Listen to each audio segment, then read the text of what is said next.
Hi friends, welcome back to my YouTube channel. ಯಾರೆಲ್ಲ ನನ್ನ channel ಇನ್ನೂ ಸಬ್ಸ್ಕ್ರೈಬ್ ಮಾಡ್ಕೊಂಡಿಲ್ಲ ದಯವಿಟ್ಟು ಸಬ್ಸ್ಕ್ರೈಬ್ ಮಾಡ್ಕೊಳ್ಳಿ. ಬೆಲ್ ಬಟನ್ ಪ್ರೆಸ್ ಮಾಡೋದು ಮರಿಬೇಡಿ. ಯಾರೆಲ್ಲ ಸಪೋರ್ಟ್ ಮಾಡ್ತಿದ್ದೀರಾ ಅವ್ರಿಗೆಲ್ಲ ತುಂಬಾ ಥ್ಯಾಂಕ್ಸ್. ಮತ್ತು ಈ ವಿಡಿಯೋ ಎಂಡ್ ತನಕ ನೋಡಿ, ಯಾಕೆಂದರೆ ಜಾಬ್ ಅಪ್ಡೇಟ್ ಕೊಟ್ಟಿದ್ದೀನಿ ಇವತ್ತು ಕೂಡ. ಸೊ ಡೈಲಿ ಜಾಬ್ ಅಪ್ಡೇಟ್ಸ್ ಇನ್ಮೇಲೆ ಇರುತ್ತೆ ರೆಗ್ಯುಲರ್ ಆಗಿ. ಸೊ ಜಾಬ್ ಅಪ್ಡೇಟ್ಸ್ಗೆಲ್ಲ ನೋಡ್ಕೊಳ್ಳಿ. ಇವತ್ತು ಥರ್ಸ್ಡೇ, ಸೊ ತುಂಬ ಕೆಲಸ ಇರುತ್ತೆ. ಲಾಗಿನ್ ಆಗೋ ಮುಂಚೆ ಎಲ್ಲ ಕೆಲಸ ಮುಗಿಸ್ಕೊಂಡೆ, ಎಲ್ಲ ಮನೆಯೆಲ್ಲ ಕ್ಲೀನ್ ಮಾಡ್ಕೊಂಡು ನಾನೇನು ಬ್ರೇಕ್ಫಾಸ್ಟ್ ಪ್ರಿಪೇರ್ ಮಾಡಿರಲಿಲ್ಲ. ಯಾಕೆಂದರೆ ನಮ್ಮ ಮನೇಲಿ ಪೂಜೆ ಆಗೋ ತನಕ ಯಾರೂ ಬ್ರೇಕ್ಫಾಸ್ಟ್ ಮಾಡಲ್ಲ. ಪೂಜೆಗೆಲ್ಲ ಐಟಮ್ಸ್ ಏನೇನು ಬೇಕು ಎಸ್ಟರ್ಡೇ ಈವ್ನಿಂಗೇ ಪರ್ಚೇಸ್ ಮಾಡ್ಕೊಂಡಿರ್ತೀವಿ. ಸೊ ಮುಂಚೆ ಎಲ್ಲ ನಾನು ಒನ್ ಡೇ ಫುಲ್ ಫಾಸ್ಟಿಂಗ್ ಇದ್ಬಿಟ್ಟು ಪೂಜೆ ಮಾಡಿವೆ. ಬಟ್ ಇವಾಗೆಲ್ಲ ಆ ಸೀನ್ಸ್ ಎಲ್ಲ ಇಲ್ಲ, ಆಗಲ್ಲ ಕೂಡ. ಸೊ ವರ್ಕ್ ಮಾಡುವಾಗ ಮಿಡಲಲ್ಲಿ ಕೆಲಸ ಮಾಡಿಕೊಂಡು ಮಿಡಲಲ್ಲಿ ಮಾಡ್ಕೊಬೋದು ಅಂತ ಎಲ್ಲ ಅನ್ಕೊಬೋದು ವರ್ಕ್ ಫ್ರಮ್ ಹೋಮ್ ಇರೋದ್ರಿಂದ. ಬಟ್ ಖಂಡಿತವಾಗ್ಲೂ ಸಾಧ್ಯ ಇಲ್ಲ. ಅದು ಹರಿಬರಿಲಿ ಮಾಡೋಕ್ಕೂ ಆಗಲ್ಲ, ಮನ್ಸು ಕೂಡ ಇರಲ್ಲ. ಯಾಕೆಂದರೆ ಈ ಕಡೆನೂ ಆ ಕಡೆನೂ ಎರಡೂ ಬ್ಯಾಲೆನ್ಸ್ ಮಾಡಬೇಕು ಅಂದರೆ ಕಷ್ಟ, ಮ್ಯಾನೇಜ್ ಮಾಡಿಕೊಂಡು. ಆಮೇಲೆ ವಿಡಿಯೋ ಕೂಡ ಆನ್ ಇರುತ್ತೆ, ಅದಕ್ಕೋಸ್ಕರ. ಸೊ ಪೂಜೆ ಎಲ್ಲ ಮುಗಿಯೋ ಅಷ್ಟೊತ್ತಿಗೆ ಆಲ್ಮೋಸ್ಟ್ 10 o'clock ಆಗಿತ್ತು. ಸೊ 10 o'clock ಅಷ್ಟೊತ್ತಿಗೆ ನಂಗೆ 10:30ಗೆ ಲಾಗಿನ್ ಇದ್ದಿದ್ದು ಇವತ್ತು. 10:30 to 5:30, 6:30 ತನಕ ಆಲ್ಮೋಸ್ಟ್ ಆಗುತ್ತೆ ಅಷ್ಟೇ. ಸೊ 10 o'clockಗೆಲ್ಲ ಪೂಜೆ ಮುಗೀತು. ಸೊ ಲೈಟಾಗಿ ಓಟ್ಸ್ ಮಾಡಿಕೊಂಡೆ ಒಬ್ಳಿಗೆ ಅಂತ ಅಂದ್ಬಿಟ್ಟೆ. ಓಟ್ಸ್ ಮಾಡಿಕೊಂಡು ಬ್ರೇಕ್ಫಾಸ್ಟ್ ಮಾಡಿಕೊಂಡು ಎಕ್ಸಾಕ್ಟ್ ಟೈಮಿಗೆ ಲಾಗಿನ್ ಆದೆ. ಸೊ ಲಾಗಿನ್ ಆದಾಗಲೂ ಅಷ್ಟೇ ಇವತ್ತು ಬ್ರೇಕ್ಫಾಸ್ಟು ವೀಡಿಯೋಸು, ಲಂಚ್ ವೀಡಿಯೋಸ್ ಮಾಡೋಕ್ಕಾಗಿಲ್ಲ. ಬಿಕಾಸ್ ನನಗೆ ಟೈಮ್ ಇರಲ್ಲ. ಅದಕ್ಕೋಸ್ಕರ ಏನಕ್ಕೆ ಅಂತಂದರೆ ನಮಗೆ ಬ್ರೇಕ್ ಸಿಗೋದೆ ಮಿಡಲಲ್ಲಿ 15 minutes ಅಂತ. ಆ 15 minutes ಕೂಡ ನಾನು ನನ್ನ ಪೆಟ್ ಜೊತೆನೇ ಸ್ಪೆಂಡ್ ಮಾಡ್ತೀನಿ. ಸ್ಟಾರ್ಟಿಂಗ್ ಫಸ್ಟ್ ಮಾರ್ನಿಂಗ್ 15 minutes ಅವನ ಜೊತೆನೇ ಸ್ಪೆಂಡ್ ಮಾಡೋದು. ಬಿಕಾಸ್ ಅವನಿಗೆ ಊಟ ಹಾಕಬೇಕು, ಅವನಿಗೆ ಸ್ವಲ್ಪ ಪ್ಯಾಂಪ್ರಿಂಗ್ ಮಾಡಿಸ್ಬೇಕು, ಇದೇ ಥರ ಟೈಮ್ ಆಗುತ್ತೆ. ಮತ್ತು ಆಫ್ಟರ್ನೂನ್ 45 minutes ಏನಿರುತ್ತೆ ಅದರಲ್ಲಿ ಒಂದು 15-20 minutes ನಾನು ಕುಕ್ ಮಾಡ್ಕೊಳ್ಳೋದ್ರಲ್ಲೇ ಮುಗಿಯುತ್ತೆ. ಇನ್ನು ಒಂದು 20 minutes ಊಟ ಮಾಡಿಕೊಂಡು ಇನ್ನೊಂದು 20 minutes ರೆಸ್ಟ್ ಮಾಡೋದ್ರಲ್ಲೇ ಟೈಮೆಲ್ಲ ಮುಗಿದೋಗುತ್ತೆ. ಸೊ ಈವ್ನಿಂಗ್ ಎಲ್ಲ ಲಾಗೌಟ್ ಆದಮೇಲೆ ತುಂಬ ಮನಸ್ಸೇ ಆಗೋಗಿತ್ತು ರಾಯರು ದರ್ಶನ ಮಾಡಿ. ಅಮ್ಮನ ಊರಲ್ಲಿ ಹೋದ ಸತಿ ನಾನು ವ್ಲಾಗ್ ಹಾಕಿದಾಗ ಹೋಗಿದ್ದು ಬಿಟ್ಟರೆ ರಾಯರ ಮಠಕ್ಕೆ ನಾನು ಹೋಗೇ ಇರಲಿಲ್ಲ. ಆ್ಯಕ್ಚುಲಿ ಕಾಮಧೇನು ಕ್ಷೇತ್ರ ಅಂತ ಇದೆ ಬ್ಯಾಂಗ್ಳೂರಲ್ಲಿ, ಅಲ್ಲಿಗೆ ಹೋಗಬೇಕು ಅಂತ ಪ್ಲ್ಯಾನ್ ಇದ್ದಿದ್ದು ಇವತ್ತು. ಬಟ್ ಈವ್ನಿಂಗ್ ಮಳೆ ಕೂಡ ಸ್ಟಾರ್ಟ್ ಆಗಿತ್ತು. ಮತ್ತು ಮಳೇಲಿ ಸಿಗಾಕೊಳ್ಳೋದು ಬೇಡ ಅಂತ, ಲೇಟ್ ಕೂಡ ಆಗುತ್ತೆ ಅಂತ ಅಂದ್ಬಿಟ್ಟು ಲಾಗೌಟ್ ಆಗಿದ್ದು ಲೇಟ್ ಆಗಿತ್ತು, 7 o'clock ಅರೌಂಡ್. ಸೊ ಬೇಡ ಅಂತ ಮನೆ ಹತ್ರನೇ, ನಮ್ಮ ಮನೆ ಹತ್ರನೇ ಸಾಯಿಬಾಬಾ ದೇವಸ್ಥಾನ ಕೂಡ ಇದೆ, ರಾಯರು ಮಠ ಕೂಡ ಇದೆ. ರಾಯರು ಮಠಕ್ಕೆ MEI ಲೇಔಟ್ಗೆ ಹೋಗಬೇಕು. But it's okay, 1-2 kilometers maximum ಅಷ್ಟೇ ನಮಗೆ. ಸೊ ರಾಯರು ಮಠಕ್ಕೆ ಹೋಗಿ ಅಲ್ಲೆಲ್ಲ ಪೂಜೆ ಮುಗಿಸಿ ದರ್ಶನ ಚೆನ್ನಾಗಾಯಿತು. ತುಂಬ ಹೊತ್ತು ಅಲ್ಲೂ ಕೂತ್ಕೊಂಡು ಟೈಮ್ ಸ್ಪೆಂಡ್ ಮಾಡಿದ್ವಿ. ಯಾಕೆಂದರೆ ದೂರ ಹೋಗ್ಬಿಟ್ಟು ಅಲ್ಲಿ ಹರಿಬರಿಯಿಂದ ವಾಪಸ್ ಬರೋದಕ್ಕೂ ಹತ್ತಿರ ಇದ್ದು ಬರೋದಕ್ಕೂ ತುಂಬ ಡಿಫ್ರೆನ್ಸ್ ಇದೆ.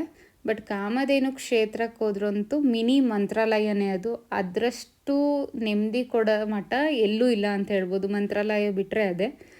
ಸೊ ಅಲ್ಲೆಲ್ಲ ಪೂಜೆ ಮುಗಿಸಿದ್ವಿ. ಜಾಸ್ತಿ ವೀಡಿಯೋಸ್ ಮಾಡೋಕ್ಕಾಗಿಲ್ಲ because phones are not allowed. So ಅಲ್ಲಿಂದ ನೆಕ್ಸ್ಟ್ ಸಾಯಿಬಾಬಾ ದೇವಸ್ಥಾನಕ್ಕೆ ಬಂದ್ವಿ. ಇಲ್ಲೇನಿಲ್ಲ, ಫೋನ್ಸ್ ಎಲ್ಲ ಅಲ್ಲೋ ಇದೆ, ನಮ್ಮ ಮನೆ ಪಕ್ಕದಲ್ಲೇ ಇರೋದು ಕೂಡ ಈಸಿ ಟ್ರಾವೆಲಿಂಗಿಗೆ.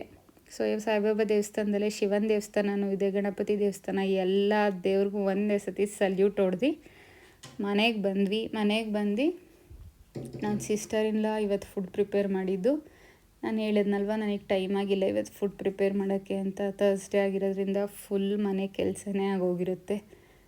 ನಮ್ಮ ಮನೆಗೆ ಯಾರೂ ಕೆಲಸ ಮಾಡ್ಕೊಡೋಕ್ಕಾಗಲಿ ಯಾರೂ ಆ ಥರ ನಾನು ಇಟ್ಕೊಂಡಿಲ್ಲ. ನಾನು ಒಬ್ಬಳೇ ಎಲ್ಲ ಮಾಡಿಕೊಂಡು ನಾನೇ ವರ್ಕ್ ಕೂಡ ಮಾಡೋದು. ಅದಕ್ಕೋಸ್ಕರನೇ ಇವತ್ತು ಈವ್ನಿಂಗ್ ನೈಟಿಗೆ ಊಟಕ್ಕೆ ಅಂತ ನನ್ನ ಸಿಸ್ಟರ್-ಇನ್ ಲಾ ಚೆನ್ನಾಗಿ ಮುದ್ದೆ ಮತ್ತು ಉಪ್ಪು ಸಾಂಬಾರು ಮಾಡಿಕೊಟ್ಟಿಲ್ಲ. ಮಳೆ ಚಳಿಗೂ ಖಾರವಾಗಿ ತುಂಬ ಚೆನ್ನಾಗಿತ್ತು. ಸೊ ಊಟ ಮಾಡಿಬಿಟ್ಟು ಸ್ವಲ್ಪ ಹೊತ್ತು ವಾಕ್ ಮಾಡಿ ಮತ್ತು ಒಂದು ಸ್ವಲ್ಪ ಜಾಬ್ ಅಪ್ಡೇಟ್ಸ್ ಎಲ್ಲ ಇತ್ತು. ಸೊ ನಾಳೆಗೆಲ್ಲ ಏನೇನು ಜಾಬ್ ಅಪ್ಡೇಟ್ಸ್ ಕೊಡೋದು ಅಂತ ಅಂದ್ಬಿಟ್ಟು ಎಲ್ಲ ಕಂಟೆಂಟ್ ಎಲ್ಲ ರೆಡಿ ಮಾಡಿ ಸ್ವಲ್ಪ ಹೊತ್ತು ವಾಕ್ ಮಾಡಿ ಎಲ್ಲ ಮುಗಿಸಿ ಡೇ ಎಂಡ್ ಮಾಡಿದೆ ಇವತ್ತು. ಸೊ ಯಾರೆಲ್ಲ ವೀಡಿಯೋಸ್ ನೋಡಿದ್ರಿ ಅವ್ರಿಗೆಲ್ಲ ತುಂಬ ಥ್ಯಾಂಕ್ಸ್. ಹಾಗೆ ವಿಡಿಯೋ ಕಂಟಿನ್ಯೂ ಮಾಡಿ. ಜಾಬ್ ಅಪ್ಡೇಟ್ ಹೇಳಿದ್ದೀನಿ. ಸೊ ಎಲ್ಲರಿಗೂ ಒಳ್ಳೆಯದಾಗಲಿ, all the best. Hi, happy Thursday. So ಇವತ್ತು ಕೂಡ ಒಂದು ಒಳ್ಳೆ ಗುಡ್ ಅಪಾರ್ಚುನಿಟಿ ತೊಗೊಂಡ್ಬಂದಿದ್ದೀನಿ ನಿಮ್ಮಲ್ಲಿ. So Karnataka small scale industries association KSSIA ಅವರು 27th ಜಾಬ್ ಮೇಳ ಅಪಾರ್ಚುನಿಟೀಸ್ ಅರೇಂಜ್ ಮಾಡಿಕೊಟ್ಟಿದ್ದಾರೆ ಬ್ಯಾಂಗ್ಳೂರಲ್ಲೇ. ಸೊ KSSIA ಎಲ್ಲಿ ಬರುತ್ತೆ ಅಂತ ಅಂದರೆ, ವಿಜಯನಗರ ಟೋಲ್ಗೇಟ್ ಹತ್ರ ಇರೋ ಡಿ-ಮಾರ್ಟ್ನ ಆಲ್ಮೋಸ್ಟ್ ಎಲ್ಲರೂ ವಿಸಿಟ್ ಮಾಡಿರ್ತೀರ, ಸೊ ಎಲ್ಲರಿಗೂ ಗೊತ್ತಿರುತ್ತೆ. ಸೊ ಡಿ-ಮಾರ್ಟ್ದು ಪಕ್ಕದ ಬಿಲ್ಡಿಂಗಲ್ಲೇ ಫಸ್ಟ್ ಫ್ಲೋರಲ್ಲಿ ಅವ್ರ ಆಫೀಸ್ ಇದೆ. ಸೊ ನಾನು ಪರ್ಸ್ನಲಾಗಿ ಅವ್ರ ಆಫೀಸ್ ವಿಸಿಟ್ ಮಾಡಿದ್ದೆ ಯಾವುದೋ ಒಂದು ಕೆಲಸದ ಮೇಲೆ. ಸೊ ತುಂಬ ಚೆನ್ನಾಗಿ ಕೋಆಪ್ರೇಟ್ ಮಾಡ್ತಾರೆ ಮತ್ತು ತುಂಬ ಚೆನ್ನಾಗಿ ರೆಸ್ಪಾನ್ಸ್ ಕೂಡ ಮಾಡ್ತಾರೆ. ಅಲ್ಲೇ ಜಾಬ್ ಮೇಳ ಇರೋದು 27th. ಆದಷ್ಟು ರೆಸ್ಯೂಮ್ಸ್ ತೊಗೊಂಡೋಗಿ, ಮೋರ್ ದ್ಯಾನ್ 5 ರೆಸ್ಯೂಮ್ಸೇ ತೊಗೊಂಡೋಗಿ. 18 ಇಯರ್ಸಿಂದ 35 ಇಯರ್ಸ್ ತನಕ ಏಜ್ ಬ್ಯಾರಿಕೇಡ್ ಇದೆ. ಇದ್ರ ಬಿಟ್ವೀನ್ ಇರೋರು ಫ್ರೆಷರ್ಸ್ ಆದರೂ ಸರಿ, ಎಕ್ಸ್ಪೀರಿಯನ್ಸ್ ಪೀಪಲ್ಸ್ ಆದರೂ ಸರಿ. ಸೊ ಇಬ್ಬರಿಗೂ ಅಪಾರ್ಚುನಿಟೀಸ್ ಇದೆ. ಮತ್ತು ಎಜುಕೇಷನ್ ಬಂದುಬಿಟ್ಟು SSLC, PUC, BCom, BBA, BA, BCA, ITI and diploma. SSLC, PUC, ITI, diploma, BCom, BBA, BCA and BA. BE, BTech ಅವ್ರಿಗೆಲ್ಲ ಇಲ್ಲ, ಮತ್ತು MBA ಅವ್ರಿಗೂ ಕೂಡ ಇಲ್ಲ. ಸೊ ಇಷ್ಟು ಎಜುಕೇಷನ್ ಕ್ವಾಲಿಫಿಕೇಷನ್ ಇದ್ದು, ನಿಮಗೇನಾದರೂ 18 to 35 ಇಯರ್ಸ್ ಆಗಿದ್ದರೆ ಖಂಡಿತವಾಗ್ಲೂ ವಿಸಿಟ್ ಮಾಡಿ. ತುಂಬ ಒಳ್ಳೆ ಆರ್ಗನೈಸೇಷನ್ಸ್ ಬರುತ್ತಲ್ಲಿ. ಯಾಕೆಂದರೆ KSSIA ಅಸೋಸಿಯೇಷನ್ಸ್ ಬಂದುಬಿಟ್ಟು ಅದು ಸ್ವಲ್ಪ ಗೌರ್ನಮೆಂಟ್ ರಿಲೇಟೆಡ್ ಅಸೋಸಿಯೇಷನ್ ಆಗಿರೋದ್ರಿಂದ ತುಂಬ ಒಳ್ಳೆ ಆರ್ಗನೈಸೇಷನ್ ಅಲ್ಲಿಗೆ ವಿಸಿಟ್ ಮಾಡುತ್ತೆ. ಮೋರ್ ದ್ಯಾನ್ 100 ಆರ್ಗನೈಸೇಷನ್ಸ್ ಅಂತಲೇ ಹೇಳ್ಬೋದು, ಅದಕ್ಕಿಂತ ಜಾಸ್ತಿ ಕೂಡ ಬರ್ಬೋದು. ಸೊ ಅಪಾರ್ಚುನಿಟಿ ಮಿಸ್ ಮಾಡ್ಕೋಬೇಡಿ. 27th ಯಾವುದೇ ರಿಜಿಸ್ಟ್ರೇಷನ್ ಚಾರ್ಜಸ್ ಇಲ್ಲ. Not even a single rupee ಕೂಡ ನೀವು ಪೇ ಮಾಡೋ ಹಾಗಿಲ್ಲ. ಸೊ 1 ರುಪಿ ಕೂಡ ಪೇ ಮಾಡೋ ಹಾಗಿಲ್ಲ. ಎಷ್ಟು ಆಗುತ್ತೆ ಅಷ್ಟು ಕಂಪನೀಸ್ ಅಟೆಂಡ್ ಮಾಡಿ. ಯಾವ್ದಾರ ಕಂಪ್ನೀಸಲ್ಲಿ ಒಂದು ಒಳ್ಳೆ ಓಪನಿಂಗ್ಸ್ ನಿಮಗೆ ಸಿಗುತ್ತೆ. ಅಂದರೆ finance related, accounts related, real estate companies ಮತ್ತು ಅಕೌಂಟಿಂಗ್, ಬಿಲ್ಲಿಂಗ್ಸ್ ರಿಲೇಟೆಡ್ ಎಲ್ಲ ಕಂಪನೀಸು ಬರುತ್ತೆ. ಸೊ ಆದಷ್ಟು ಬೇಗ ನಿಮಗೂ ಜಾಬ್ ಆಗುತ್ತೆ. ಈ ಥರ ಆಪರ್ಚುನಿಟಿ ಬಲ್ಕಾಗಿ ಸಿಕ್ಕಿದಾಗ ತುಂಬ ಯೂಸ್ ಮಾಡ್ಕೋಬೇಕು. ಬಿಕಾಸ್ ಒಂದೇ ಕಡೆ ಎಲ್ಲ ಕಂಪ್ನೀಸು ಸಿಗುತ್ತೆ. ನೀವು ಬೇರೆ ಬೇರೆ ಕಂಪ್ನೀಸ್ಗೆ ಹೋಗಿ ಜಾಬ್ ಇಂಟರ್ವ್ಯೂಸ್ ಅಟೆಂಡ್ ಮಾಡೋದಕ್ಕಿಂತ ಹೆಚ್ಚಾಗಿ ಎಲ್ಲ ಕಂಪ್ನೀಸು ಒಂದೇ ಕಡೆ ಇದ್ದರೆ, ಒಂದು ಕಂಪನಿಲಿ ಆಗಿಲ್ಲ ಅಂದರೆ ಇನ್ನೊಂದು ಕಂಪನಿ ಅಲ್ಲೇ ಸ್ವಿಚ್ ಆಗ್ಬೋದು. ಸೊ ಎಲ್ಲರೂ ಯುಟಿಲೈಸ್ ಮಾಡ್ಕೊಳ್ಳಿ ಈ ಆಪರ್ಚುನಿಟಿನ. ಹೋಗಿ ಅಟೆಂಡ್ ಮಾಡಿ. ಮತ್ತು ಅಲ್ಲಿದು ಕಾಂಟ್ಯಾಕ್ಟ್ ಇನ್ಫಾರ್ಮೇಷನ್ ನಾನು ನಿಮಗೆ ಶೇರ್ ಮಾಡ್ತೀನಿ. ಅವ್ರಿಗೆ ಕಾಂಟ್ಯಾಕ್ಟ್ ಮಾಡಿ. ಟೈಮಿಂಗ್ಸ್ ಬಂದುಬಿಟ್ಟು ಮಾರ್ನಿಂಗ್ 10 ಗಂಟೆಯಿಂದ 4 ಗಂಟೆ ತನಕ ಅಷ್ಟೆ. ಸೊ 10 ಗಂಟೆ ಅಂದರೆ 9:15, 9:45 ಅಷ್ಟೊತ್ತಿಗೆ ನೀವು ರೀಚ್ ಆಗಿ. 4 ಗಂಟೆ ಅಂತ ಹೇಳ್ತಾರೆ, ಬಟ್ ಅಷ್ಟೋ ತನಕ ಇರಲ್ಲ. ಆಲ್ಮೋಸ್ಟ್ 2:33ಗೆಲ್ಲ ವೈಂಡ್ ಆಫ್ ಮಾಡ್ತಾರೆ. ಸೊ ಆದಷ್ಟು ಬೇಗ ರೀಚ್ ಆಗಿ ಎಲ್ಲ ರಿಜಿಸ್ಟ್ರೇಷನ್ ಪ್ರೋಸೆಸ್ ಎಲ್ಲ ಕಂಪ್ಲೀಟ್ ಮಾಡ್ಕೊಳ್ಳಿ. ಯಾವುದೇ ಥರ ಫೀಸ್ ಇರಲ್ಲ, ಮತ್ತು ರಿಜಿಸ್ಟ್ರೇಷನ್ ಪ್ರೋಸೆಸ್ ಎಲ್ಲ ಅಲ್ಲೇ ಹೆಲ್ಪ್ ಮಾಡ್ತಾರೆ.